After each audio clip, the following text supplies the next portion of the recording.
नमस्कार दर्शकों, आप सभी का बापू की आवाज़ न्यूज़ नेटवर्क में स्वागत है। आगामी लोकसभा चुनाव के प्रचार हेतु गोंदिया के प्रीतम लॉन में आमदार नानाभाऊ पटोले के साथ अनेक इंडिया अलायंस के दिग्गज नेता उपस्थित थे। आइए जानने का प्रयास करते हैं कि इनका क्या कहना है।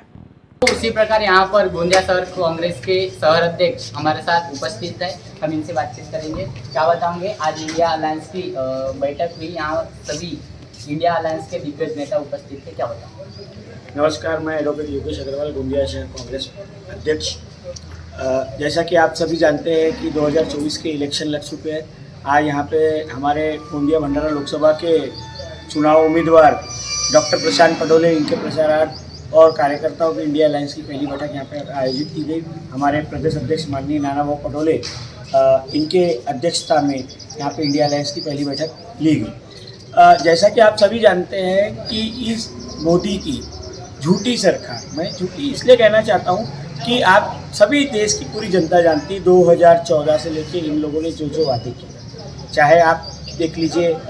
मैं 2014 के पहले हम लोग सुना करते थे कि आधे रेट में पेट्रोल होना कि नहीं होना, और पूरी देश की जनता अच्छे से जानती है कि आज अंतर्राष्ट्रीय बाजार में पेट्रोल के दाम सबसे कम स्तर पर है, $60 प्रति बैरल के लगभग चल रहे हैं। और जब हमारी यूपीए की सरकार थी उस समय लगभग $150 प्रति बैरल के रूप में कच्चे तेल हुआ करते थे।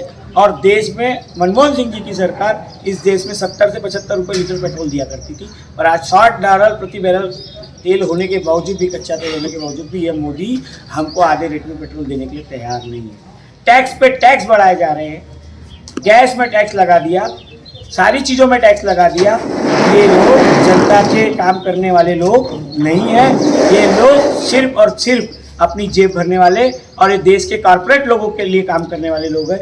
यह सिर्फ देश के कुछ चंद लोगों के लिए काम करने वाले लोग हैं। ऐसे लोगों को हटाने के लिए देश की जनता समझ चुकी है, हमारा युवा भी जागृत हो चुका है। अभी हमारे साथ यहाँ युवा लोग हैं, जैसे कि आजू बाजू आप देखेंगे कि यहाँ पे हमारे साथ यूथ खड़ा है।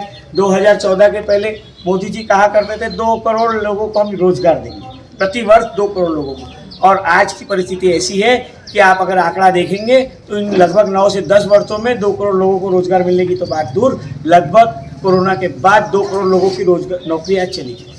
सारा देश का सरकारी सेक्टर प्राइवेटाइजेशन में चला गया, और प्राइवेटाइजेशन में जाने के कारण कई लोगों की नौकरियां उनके उससे हाथ धोना पड़ा। आप समझ सकते हैं, युवाओं का एक सपना होता है, उस युवा का एक सपना रहता है कि रोटी कपड़ा और मकान।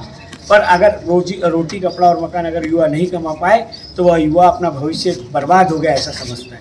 ये हमारा यूथ आज समझ चुका है। 2014 के पहले उनके आंखों में एक चश्मा लगा हुआ था, उन्हें लगता था कि मोदी जी आएंगे तो परिवर्तन लाएंगे, पर आज उनको यूथ को ये समझ में आ गया कि मोदी जी बोलते कुछ है और करते कुछ है।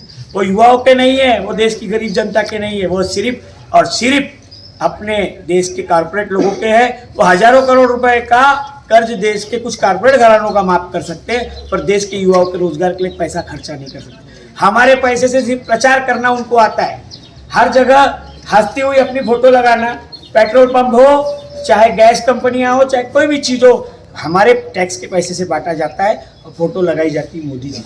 ये सारी चीज़ अब जनता समझ चुकी है।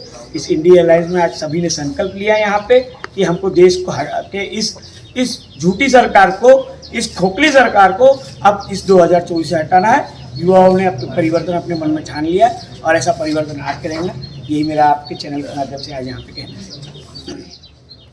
मैं 2 बात कहना चाहूँगा बस कि 2014 के पहले मोदी जी के बड़े बड़े पोस्टर्स लगे होते थे कि बहुत ही महंगाई की बार, अब की बार मोदी सरकार। और एक चीज़ और अक्सर कहा जाती है, बीजेपी हर नेता कहता है कि भैया कांग्रेस ने पिछले 70 सालों में क्या किया ये तो नहीं मालूम, बट आम जनता को राहत पहुंचाने वाले हर वो काम किए जो कांग्रेस कर सकती थी। उदाहरण के तौर पे वैसे तो कांग्रेस ने 70 साल राज नहीं किया, उसमें अटल बिहारी वाजपेयी जी की भी सरकार रही है, 55 साल कांग्रेस के राज रहे। तो जिस LPG को महंगाई से ये लोग जोड़ते थे, स्मृति ईरानी जी सिलेंडर माथे पे लेकर चढ़ जाती थी, उस LPG को 400 तक पहुंचाने में कांग्रेस को लग गए 70 साल, और उस LPG को मात्र 9 सालों में इन्होंने 1100 में पहुंचा दिया।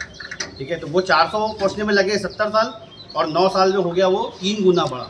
ठीक है, तो असली विकास कौन सा है इससे आप समझदार हैं। जिस पेट्रोल को 65-70 पहुंचाने में कांग्रेस को 70 साल लग गए, उस पेट्रोल को इन्होंने 9 साल के अंदर में मात्र 111-112 रुपये में पहुंचा दिया। इससे आप अंदाज़ा लगा सकते हैं कौन सी सरकार जनता हितैषी नीतियाँ बनाती थी और कौन सी सरकार जनता को लूटने का काम कर रही है।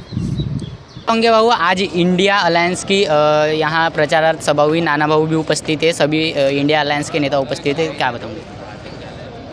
ये देश का लोकतांत्रिक जो पद्धति से हमारा देश का चुनाव होता है, उसका यह चुनाव का पहला बैठक नामांकन के बाद नाना भाऊ के नेतृत्व में गोंदिया में सभा नहीं बोल सकते इसको, ये कार्यकर्ताओं की, प्रमुख कार्यकर्ताओं की बैठक थी, जिसमें मुझे लगता है पहले बैठक में हज़ारों कार्यकर्ता आज सम्मिलित हुए हैं।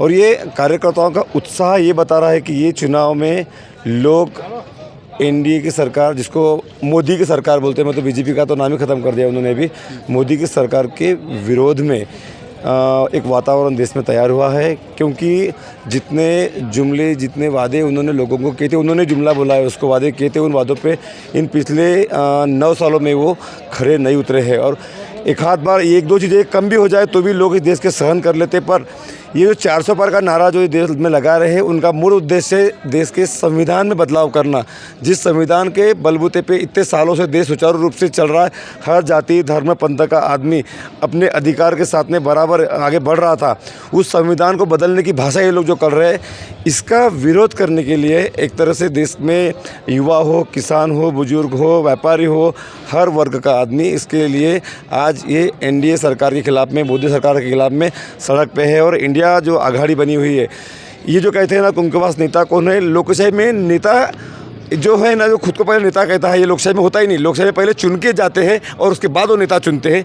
तो ये लोकशाही पद्धति से इस बार जब चुनाव होगा तो इनको दिख जाएगा कि इस बार मोदी के नेतृत्व में, मोदी सरकार के नेतृत्व में, उनको सरकार के नेतृत्व में वो 200 भी पार नहीं कर पाएंगे और इंडिया आघाड़ी की सरकार इस देश में आने वाली है।